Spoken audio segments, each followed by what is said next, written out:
Hi there, my name is Ryan Cavani. I'm applying for the NAIT Radio and Television Broadcasting Program in 2017. We're out here in Kamloops, British Columbia, and this is beautiful Peterson Creek Park, so we're here to answer a few questions. Hope you guys enjoy the video.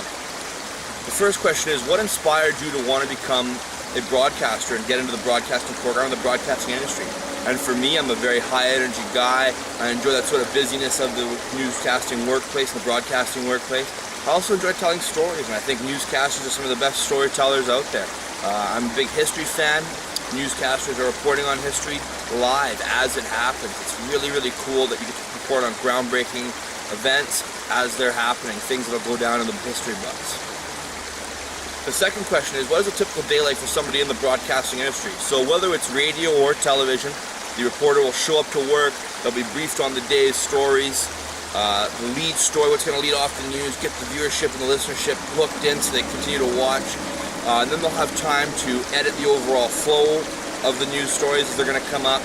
They'll have time to make adjustments to the words in the prompter so that way their broadcast sounds more natural and much more humane. That way it allows them to connect with on a much more personal level with the viewership and listenership, and makes it seem much more friendly to listen to. Then, of course, they'll go do some hair and makeup if they're in television and radio, not so much.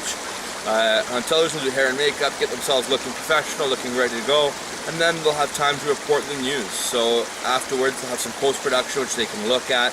They can edit how it all goes together. Unless, of course, they're reporting live, in which time they won't have any time to do this. They'll just have to get it right on the first try. The third question is, what are some essential skills that you think a broadcaster should have in order to be successful? I think that a broadcaster needs to be able to speak clearly.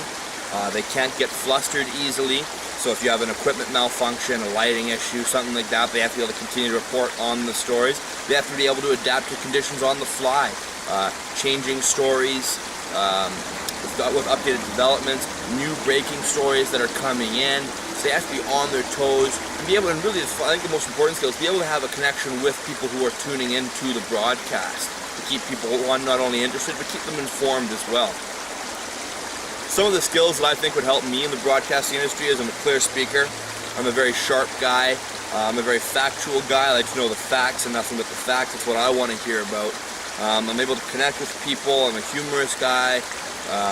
And I don't get flustered easily. I currently work in a very high-stress environment with ever-changing conditions. So for me, a quick change-up is not going to affect me that much at all. I'm able to adjust and adapt very, very easily. Fourth question is, what are some news sources that you consume on a daily basis, on a regular basis? And some of the sources that I consume are, I'm a big sports fan, so I consume a lot of sports channels, mainly networks like TSN. As well, for my global news, I try to check out Reuters and the BBC, which I find are two very good, unbiased news publications and broadcasting companies. And then I like to consume local news as well. You know, my local paper. We have CFJC TV here in Kamloops that do a fantastic job reporting on local events and things that matter to the people of the community. The fifth question is, what would your ideal job be in the broadcasting industry? For me, I'm a big sports fan. I love sports.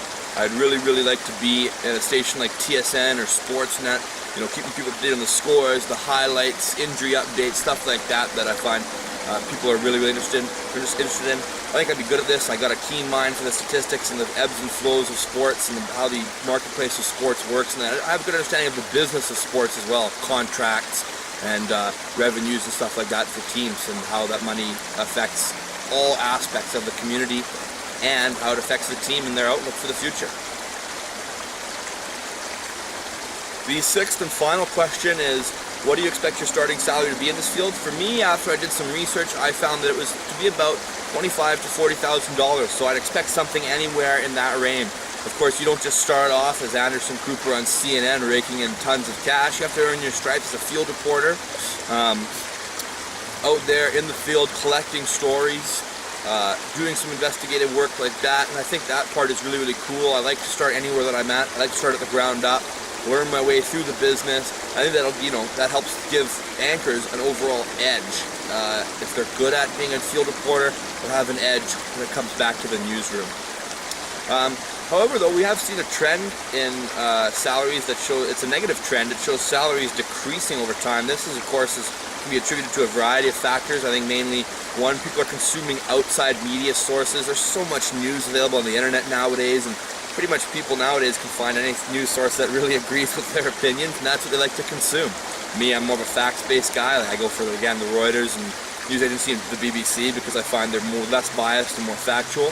As well, you're seeing people who are uploading current events on platforms like YouTube. You have people who are wildly successful doing simply just that, talking about current events on YouTube, generating millions of views and hundreds of thousands of dollars in advertising revenue, which I think is really, really cool. And of course, one of the third factor, I think it's most important, is that you're seeing more and more news nowadays be infected by political bias. They're not reporting on the facts. They're just, trashing somebody else, blasting this guy, making fun of her, etc., simply because they have opposing political views. You see it with CNN, which is a left-wing publication, which is more left-wing, and Fox News, which is a conservative news publication. So, I mean, you see these two companies there, and I think people are starting to tune out because they just want to hear the facts and they don't want to hear about the rest of the noise. Well, that's been my video. I hope you enjoy it. I really look forward to hearing back from you guys, and I really, really hope I can see you in the fall working on the program. Take care.